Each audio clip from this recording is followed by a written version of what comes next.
Progesterone only pills को only अगर बोले तो या तो मिनी पिल्स बोलते हैं। मिनी पिल सुनते ही progesterone only pills, progesterone only pills सुनते ही नहीं होता, प्रोटोटाइप मिनी पिल्स होते हैं। ठीक है, इसके टाइप्स अलग अलग होते हैं। टाइप 1 जो होता है जिसमें मेनली नॉरइथिनड्रोन रहते हैं, पिल विथ टिपिकल नॉरइथिनड्रोन, मेनली रेफर इसी को करते हैं। जब भी मिनी पिल बोले, पीओपी बोले, आपको यही सोचना है। ठीक है, दूसरा क्या होता है, ड्रोस्पेरिनोन रखना। तीसरा क्या होता है, डेसोजिस्ट्रल रखना। ठीक है, क्लियर है। अच्छा, इसको टिपिकल और इसको एटिपिकल क्यों बोले आप खुद समझ जाएंगे। टिपिकल वाले में यानी कि नॉरइथिनड्रोन वाले में जब डोज देखेंगे तो 0.35 mg है, ठीक ना, lower than progesterone in the OCP. OCP में कितने प्रोजेस्टेरॉन होते हैं, 1 mg है ना, उससे भी कम है ये, ध्यान देखें। और उससे यूजुअली ये ज़्यादा होता है। देखिए इसमें ड्रोस्पेरिनोन, डी वर्ड समझिए, डी वर्ड क्या होता है, डी वर्ड जो होता है चौथा लीटर होता है ना, 4th लीटर, इसीलिए 4 मिलीग्राम। ठीक है, ऐसे समझ सकते हैं ड्रॉस वाला में। और डेसो वाले में 75 mg होते हैं, 75 माइक्रोग्राम होते हैं। ठीक है, वो भी बहुत ज़्यादा है। ठीक है, कहाँ 0.35 mg है कि नहीं, आप देख पा रहे हैं। ये कितना हो गया, 0.75 ना हो गया, 0.75 हो गया, 0.75 mg हो गया, है कि नहीं। तो अब इससे ज़्यादा ही ना है कि नहीं। देखिए यहाँ कहाँ 4 mg सबसे ज़्यादा ड्रोस्पेरिनोन में होता है, फिर डेसोजिस्ट्रल में होता है। इसको आईना सेट का अगर क्वेश्चन रहेगा तो तीनों को असेंडिंग ऑर्डर में सर आओ ऐसे करके क्वेश्चन दे देगा, है ना। ठीक है, यहाँ तक समझ में आ गया। 3 तरह के होते हैं, नॉरइथिनड्रोन के साथ, ड्रोस्पेरिनोन के साथ, डेसोजिस्ट्रल के साथ। ठीक है, अच्छा, जब भी नॉरइथिनड्रोन वाला बोला जाए अपने को दिमाग में क्या लेना है कि ये बात किसकी हो रही है, मिनी पिल्स की हो रही है। ठीक है, मैंने पूरा चीज़ समझा दिया, डोजिंग वगैरह। अब आते हैं मैकेनिज्म ऑफ एक्शन क्या होते हैं। मेन मैकेनिज्म ऑफ एक्शन क्या होता है, alteration of the cervical mucus होते हैं। ठीक है, usually do not consistently suppress the ovulation, most cycle ovulatory होते हैं, तो पेन भी होगा। क्या ये बोल रहा है, ध्यान से सुनिए कि नॉरइथिनड्रोन वाले जो मेरा टिपिकल प्रोटोटाइप था वो कभी भी ओव्यूलेशन को नहीं रोकता है, ओव्यूलेशन होता है। ठीक है, लेकिन अब समझ में आएगा टिपिकल एटिपिकल। पहले तो डोज के आधार पे देख लिए, दूसरा देखिए ड्रोस्पेरिनोन ऑल्सो इनहिबिट द ओव्यूलेशन, है ना, डेसोजिस्ट्रल भी ऑल्सो इनहिबिट द ओव्यूलेशन, है कि नहीं। अच्छा, अब आते हैं हम सेफ पीरियड पे। सेफ पीरियड देखेंगे तो 3 घंटा है। मतलब कहने का मतलब अगर कोई लेडी है जो 12 बजे डेली टैबलेट खाती है तो ज़्यादा से ज़्यादा वो 3 बजे तक, दोपहर तक खा सकती है, उससे ज़्यादा नहीं। उसे डिले करेगी तो वो डिले पीरियड में चला जाएगा। तो सेफ पीरियड मात्र और मात्र 3 घंटा है। लेकिन देखिए डेसोजिस्ट्रल और ड्रोस्पेरिनोन में क्योंकि आप समझ पा रहे हैं डोज ज़्यादा है ना, जैसे कि डेसोजिस्ट्रल का देखिए इसका सेफ पीरियड सबसे ज़्यादा है, 12 घंटा है। ठीक है, मतलब 12 बजे दिन में खाती है तो 12 बजे रात तक भी एक ले सकती है। ठीक है, तो ज़्यादा डोज बढ़ाने से मेरा सेफ्टी पीरियड भी बढ़ जाता है, सिंपल है ना। वही वाली बात है कि अगर वो लड़की 3 घंटे बाद याद करी कि अरे हमको तो खाना था, है कि नहीं, तब तो भैया दिक्कत हो गया आपको, है ना। आपको बैकअप कॉन्ट्रासेप्शन लेना होगा 2 दिनों के लिए। ठीक है, यहाँ देखें अगला क्वेश्चन कॉन्सेप्ट क्या आता है। ठीक है, इसीलिए कहते हैं कि पीओपीज को हरदम सेम टाइम एवरी डे लेना है। ठीक है, अच्छा, इसमें जो रहता है सभी 28 के 28 पिल हार्मोनल होते हैं, जबकि ओसीपी में वही 21/7 वाला था 21 हार्मोनल और 7 जो थे नॉन हार्मोनल पिल्स, लेकिन इसमें सभी हार्मोनल पिल्स होते हैं। ठीक है, इसमें कोई नॉन हार्मोनल पिल्स नहीं होता है, इसको कंटिन्यूसली लेना रहता है। कोई पिल प्री पीरियड नहीं है कि ये नहीं लेना, कंटिन्यू लेना है एकदम। ठीक है, अच्छा, पीओपी के बारे में कुछ और जानते हैं। पीओपी वहाँ देते हैं, हम कहने हैं कि ओसीपीज क्यों नहीं दिए। ठीक है, ओसीपी वहाँ नहीं दें क्योंकि ओसीपी में ई भी तो है, एस्ट्रोजन भी तो, हम वहाँ नहीं देंगे जहाँ की एस्ट्रोजन कॉन्ट्राइंडिकेशन है। ठीक है, जहाँ एस्ट्रोजन नहीं दे सकते वहाँ सिर्फ प्रोजेस्टेरोन वाला टैबलेट देंगे। ठीक है, इसका ज़्यादा हायर फेलियर रेट है कंपेयर टू ओसीपीज। क्यों, क्योंकि ओव्यूलेशन को रोकता ही नहीं है ये। जब ओव्यूलेशन को नहीं रोकेगा, क्यों, क्योंकि लो प्रोजेस्टेरोन का डोज कम है कि नहीं, तो दिक्कत होगा, फर्टिलाइज कभी कभी हो जाएगा।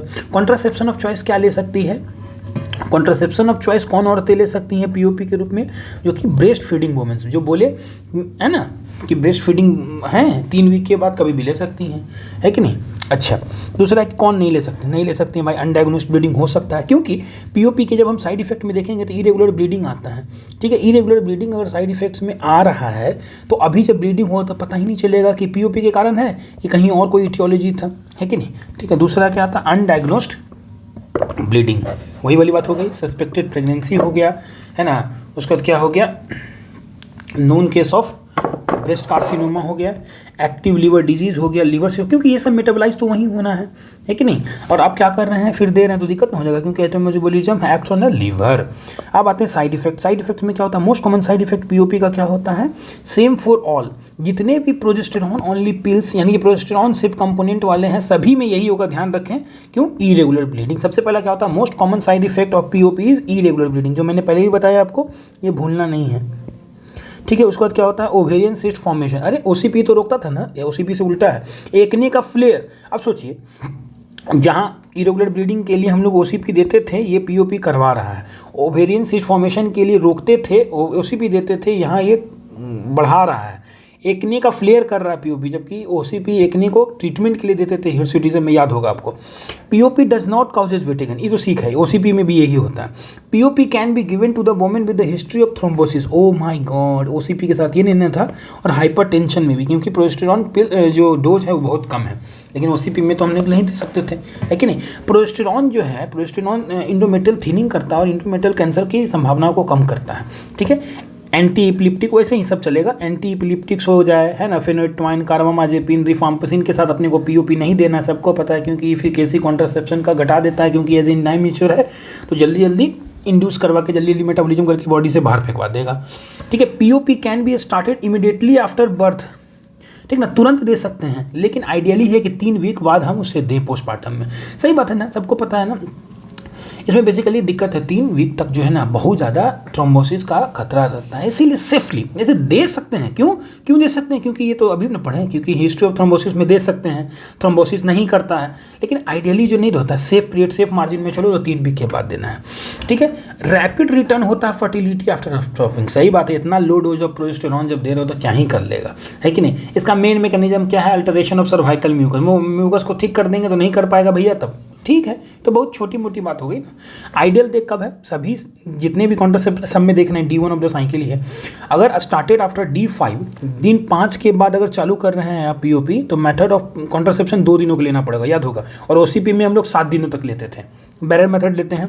अब आता है DMPA। DMPA एक तरह का क्या है, डी से डिपोट, डिपोट मतलब क्या होता है, कोल्ड स्टोरेज टाइप, है कि नहीं। डिपो मेड्रोक्सी प्रोजेस्टेरॉन एसीटेट, अंतरा, कैसे याद किए हैं हम, एक डिपो है, डिपोन के अंदर आ, डिपो के अंदर आ, अंतरा, ठीक ना। अंतरा का मतलब भी होता है अंतर ध्यान होना, जैसे कि गायब ही हो गया, आप लिए कॉन्ट्रासेप्शन और पता भी नहीं चल रहा है। This is not a barrier method, ठीक ना, कि आप छू लिए और पता चल गया अरे ये तो कॉन्ट्रासेप्शन है। ये कोई डायफ्राम नहीं है जिसे आप छू सकते हैं, ये तो आप देखें इंजेक्टेबल हैं, सुई लिए कहाँ चला गया पता ही नहीं, अंतर ध्यान हो गया, ठीक है। तो अंतरा मतलब अंतर ध्यान होना, पता नहीं चलना, इंजेक्टेबल्स, ये बहुत, इसको क्या बोलते हैं, लॉन्ग एक्टिंग रिवर्सिबल कॉन्ट्रासेप्शन है ये, ठीक है। हाईली इफेक्टिव होते हैं, रिवर्सिबल होते हैं, लॉन्ग टर्म का मतलब क्या, 3 महीने के लिए एक सुई लेना पड़ता है, ठीक है। मोस्ट कॉमनली ये किस फॉर्मुलेशन में आता है, 150 मिलीग्राम पे आता है, 1 ml का सुई रहता है, उसमें 150 मिलीग्राम रहता है। IM लेते हैं ग्लूटियल और डेल्टॉइड के लिए 3 मंथ के लिए भी मैंने बता दिया। एक और फॉर्मुलेशन होता है 104 mg का, 0.65 ml होगा, ऑब्वियसली कम ही होगा ना। ये सबकट देते हैं एंटीरियर थाई में, एब्डोमेन में, ये भी 3 मंथ के लिए ही होता है, ठीक है। मैकेनिज्म ऑफ एक्शन ये बताने की जरूरत नहीं होनी चाहिए, क्योंकि इसमें प्रोजेस्टेरॉन के डोज देखिए कितना हाई है, कहाँ 0.35 और यहाँ देखिए 150 मिलीग्राम, तब तो ये इनहिबिशन ऑफ ओव्यूलेशन करेगा, मेन हो जाएगा। जबकि मिनी पिल्स में जिसमें बहुत कम थे, नॉरसिंड्रोन वाले में नो ओव्यूलेशन क्या कि डोज बहुत कम था, यहाँ डोज ठीक ठाक है, अच्छा खासा है, ठीक ना, इसीलिए ये इनहिबिशन ऑफ ओव्यूलेशन करेगा। फिर वही सेकंड फिर आ जाते हैं alteration of cervical mucus, progesterone की अपनी प्रॉपर्टी है ट्यूबल मोटिलिटी को कम करना, थिनिंग ऑफ द इंडोमेट्रियम करना, इन सभी से क्या होता है, ये सब इनफेवरेबल फॉर द इनहिबिशन इम्प्लांटेशन और फर्टिलाइजेशन के लिए रहते हैं, तो ये इसका मतलब इनहिबिशन करता है। मोस्ट कॉमन साइड इफेक्ट बोलने की जरूरत नहीं है, क्योंकि प्रोजेस्टेरॉन कंपोनेंट इरेगुलर ब्लीडिंग। अब आते हैं what about the advantages of DMPA। सबसे पहले मैं जो समझता हूँ, डेली नहीं लेना होगा, ठीक ना, ठीक है। सबसे पहली बात कि ब्लीडिंग कम हो जाएगा, ब्लीडिंग कम क्या होगा, इंडोमेट्रियल थिनिंग को कम कर देगा ना बेचारा, है ना, तो ब्लीडिंग को कम करेगा। डिसमेनोरिया कम होगा, क्योंकि साइकिल जो है मेन एनोवुलेटरी है। मिनी पिल्स में कोई ओवुलेशन को नहीं रखता था, ओवुलेशन होता था, दर्द होता था, इसमें क्योंकि एनोवुलेशन के करवा रहा है तो डिसमेनोरिया भी कम होगा, दर्द नहीं होगा। इंडोमेट्रियोसिस में यूज़ करेंगे क्योंकि कंटिन्यू यूज़ करना अपने को, है कि नहीं, ये डेसिडुलराइजेशन और एट्रोफी करता है, इसीलिए। सिकलिंग क्राइसिस मैंने कहते हैं कि अच्छा होगा सिकल सेल एनीमिया के पेशेंट को, इंप्रूव द सीजर के पेशेंट को अच्छा रहेगा, क्योंकि ये थ्रेशोल्ड को बढ़ा देता है और पीआईडी को घटा देता है। पीआईडी को क्यों घटा देता है आप ही बताइए। सबसे पहले प्रोजेस्टेरॉन वाला कंपोनेंट सर्वाइकल म्यूकस थिक होगा, अल्टरेशन होगा, ऊपर बैक्टीरिया चढ़ नहीं पाएगा क्योंकि उसको बीच में म्यूकस बहुत थिक मिलेगा, तो पीआईडी को घटा देगा, सिंपल। अब आते हैं डिसएडवांटेज, क्या क्या दिखते हैं। क्योंकि ये प्रोजेस्टेरॉन ओनली कंपोनेंट रखा हुआ है तो इरेगुलर ब्लीडिंग होना ही है। ये बोन मिनरल डेंसिटीज़ को जो है घटा देता है, ठीक ना, यानी कि कमज़ोर कर देगा हड्डियों को। लेकिन अच्छी बात खुशखबरी है कि रिवर्सिबल है, यानी कि आप विटामिन डी और कैल्शियम का टैबलेट वगैरह दीजिएगा तो ठीक हो जाएगा, ठीक है। Delay in the return of the fertile, ये तो ऑब्वियस था ना, क्योंकि इतना ज़्यादा प्रोजेस्टेरॉन का डोज, जितना ज़्यादा डोज उतना ज़्यादा डिले ऑफ द रिटर्न, ठीक है ना। देख रहे हैं मिनी पिल्स में कुछ नहीं था, तुरंत ओसीपी में 1 महीना ऑलमोस्ट अगले साइकिल में आ जाएगा। इसमें देखिए एवरेज कम से कम 1 साल लगता ही है आने में, मैक्सिमम 18 महीनों तक लग सकता है, ठीक है। इसीलिए कहते हैं कि उन्हें नहीं देना है जो जल्दी प्रेग्नेंट, सो नॉट गिव उनको जो कि जल्दी 1 से 2 साल में ऐसा चाहती है कि सर हमको 21 साल में फिर बच्चा चाहिए, तो ये नहीं दीजिए। इसके कारण can cause weight gain, mood changes होते हैं, याद रखना इसके कारण वेट चेंजेस होते हैं, वेट गेन होते हैं इसमें, ठीक ना, ये याद रखना अपने को। और रिस्क ऑफ थ्रोम्बोसिस भी बढ़ाएगा, रिस्क ऑफ थ्रोम्बोसिस भी। देखिए रिस्क ऑफ थ्रोम्बोसिस कैसे कैसे बढ़ने लगा, जैसे प्रोजेस्टेरॉन का डोज बढ़ने लगा, एज पी का डोज इंक्रीजेज थ्रोम्बोसिस का इंक्रीजेज, ठीक ना। आप भर से एक बार सोच के देखिए मिनी पिल्स में कितने कम होते हैं प्रोजेस्टेरॉन मिनी पिल्स में बहुत कम होते हैं। जब मिनी पिल्स में प्रोजेस्टेरॉन बहुत कम होंगे तो थ्रोम्बोसिस का खतरा भी बहुत कम रहेगा। आइडियली उसको आप बर्थ के तुरंत बाद दे सकते हैं, हम लोग पढ़े थे ना, लेकिन आइडियली 3 वीक पे देते हैं, ठीक है। कॉन्ट्राइंडिकेशन नहीं देना, अरे भाई सस्पेक्टेड प्रेगनेंसी में क्यों दोगे, अनडायग्नोस्ड ब्लीडिंग में क्यों दोगे, ब्रेस्ट कैंसर का अगर रहेगा डिजीज़ तो क्यों दोगे, ब्रेस्ट डिजीज़, अदर कोई लीवर डिजीज़ रहेगा तो क्यों दोगे, क्यों, क्योंकि वहीं से मेटाबोलाइज होता है जी, है कि नहीं। वुमेन प्लानिंग कर रही है कि हमको सर अगले ही साल बच्चा चाहिए, तो नहीं दो, क्योंकि ये तो लगभग रिटर्न होने में 1 साल लग जाएगा। अच्छा, इसको फिर से रिपीट इंजेक्शन कम लेना होगा, क्योंकि काम ही करता 3 महीने बाद, तो हर एक 3 महीने बाद लेना होगा, सिंपल है। WHO बोलता है कि सेफ पीरियड कितना आपके पास 4 वीक का है, ठीक है। मान लीजिए कि यहाँ लेते थे, ठीक ना, यहाँ लेना है, यहाँ 3 महीने बाद लेना है, ठीक है, तो आप ज़्यादा से ज़्यादा 4 वीक जो है वेट कर सकती हैं, उसके भीतर आपको ले ही लेना होगा। अच्छा, 4 वीक के भीतर कोई आ जाएगा तो उसका यूपीटी करना होगा क्या, नहीं, कि डबली श्योर हो जाए, नहीं करना होगा मेरे भाई, क्योंकि ये 1-1.5 साल तो रिपीट मैंने क्या बोलते रिटर्न ही होने में लग जाएगा, तो ये 4 वीक में रिटर्न तो नहीं होने वाला है ना, simple. No backup method needed, कोई backup method needed, give a new injection, एक नया इंजेक्शन दे दीजिए, कोई इमरजेंसी कॉन्ट्रासेप्शन भी आपको यूज़ नहीं करना है। Can be given up to 2 week early than due date, ये समझते हैं क्या है। मान लीजिए कोई औरत है, यहाँ पे एक इंजेक्शन ली, अगला इंजेक्शन का ये डेट है, ठीक ना, और इसको अगले 4 वीक में जो है लेना है। अब बोल रही है सर हम तो 4 वीक के लिए गांव जा रहे हैं, यहाँ जा रहे हैं, वहाँ जा रहे हैं, ऐसा करें कि ये डेट से पहले यहाँ ले लें, 2 वीक पे, 2 वीक पहले जो ड्यू डेट है उससे पहले ही हम ले लें क्या, तो ले सकते हैं। यही मतलब हुआ कि 2 वीक पहले आप ले सकती हैं, गाँव जा सकती हैं, ठीक है। आइडियली डे सबका T1 होता है, स्टार्टेड 5 दिन बाद आपको क्या करना, देखिए डोज बढ़ा तो यहाँ पे आप देख रहे हैं ना, डोज बढ़ा तो आपको मेथड ऑफ बैकअप मेथड भी 7 दिन तक लेगा। एज डोज इंक्रीजेज, है ना, मेथड जो रहता है ना, मेथड का दिन भी इंक्रीज कर जाएगा। जैसे कि आपको याद होगा मिनी पिल्स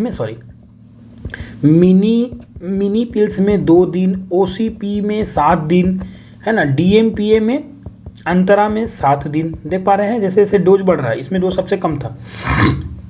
अब आते हैं हम लोग कॉन्ट्रासेप्शन का इम्प्लांट्स के बारे में बात करेंगे। कॉन्ट्रासेप्टिव इम्प्लांट्स रॉड जैसा होता है, सबको पता है। इसमें भी ओनली प्रोजेस्टेरॉन कंपोनेंट होते हैं। कौन होता है, इटोनोजेस्ट्रल होते हैं इम्प्लांट। ये एक तरह का कीटो डेरिवेटिव है डेसोजेस्ट्रल का। डेसोजेस्ट्रल याद होगा, तीसरा नंबर डेसोजेस्ट्रल। डेसोजेस्ट्रल का डोज हम लोग कितना लिए थे, 0.35 4 मिलीग्राम और 0.75 मिलीग्राम या 75 माइक्रोग्राम, ठीक है। तो ये हो गया, ये सब डर्मल इम्प्लांट्स है जी, डर्मल के अंदर लेते हैं, ये भी लार्क कैटेगरी में आता है, लॉन्ग एक्टिंग। अरे बाप रे बाप, इम्प्लांट तो 3 साल तक काम करेगा, highest efficacy among the contraceptive. कोई कॉन्ट्रासेप्टिव जो सबसे ज़्यादा इफिकेसी है 3 सालों के लिए, लॉन्ग, बाप रे बाप, सबसे अच्छा इम्प्लांट्स है। इम्प्लांट्स क्या होते हैं, एक सेमी रिजिड रॉड रहता है, ऐसा आप देखे होंगे फिगर वगैरह में भी दिया रहता है। ये 40 mm यानी कि ये ऐसे 4 सेंटीमीटर बाई 2 सेंटीमीटर का चीज़ रहता है, ठीक है। इसमें 68 मिलीग्राम जो रहते हैं इटोनोजेस्ट्रल रहते हैं। ये सबसे पहले आपको क्या करना है, सबडर्मली अपर आर्म में लगा सकते हैं, मीडियल एस्पेक्ट लगा सकते हैं, नॉन डोमिनेंट हैंड में, ठीक ना। और ये बेसिकली नॉन डोमिनेंट ज़्यादातर राइटी है तो लेफ्ट में लगा सकते हैं। इंसर्शन एंड रिमूवल एक ओपीडी प्रोसेस है, ये अपने से नहीं कर लेना है जी, ठीक ना, क्योंकि ये ओनली प्रोजेस्टेरॉन है तो ये बताने की जरूरत नहीं होनी चाहिए कि mechanism of action inhibition of ovulation होगा, क्योंकि ये हाई डोज में है इसीलिए। और आगे जैसे सर्वाइकल म्यूकल सीनिंग, ट्यूबल मोटिलिटी तो करेगा ही करेगा। मोस्ट कॉमन साइड इफेक्ट बोलने की जरूरत नहीं, क्योंकि प्रोजेस्टेरॉन है तो इरेगुलर पिल्स, इरेगुलर ब्लीडिंग, और साइड इफेक्ट में वही कॉन्ट्राइंडिकेशन में सभी सेम चलेंगे, और रिस्क ऑफ थ्रोम्बोसिस को बढ़ाएगा। सबको पता है क्यों, क्योंकि डोज ऑफ क्या है, डोज ऑफ जल्दी बताओ, डोज ऑफ भी ज़्यादा है, प्रोजेस्टेरॉन का डोज ज़्यादा है इसलिए थ्रोम्बोसिस होगा। This is all about progesterone only pills, है कि नहीं। आगे मैं लेके आ रहा हूँ सब चीज़, वो देखें, बड़ा मजा आएगा।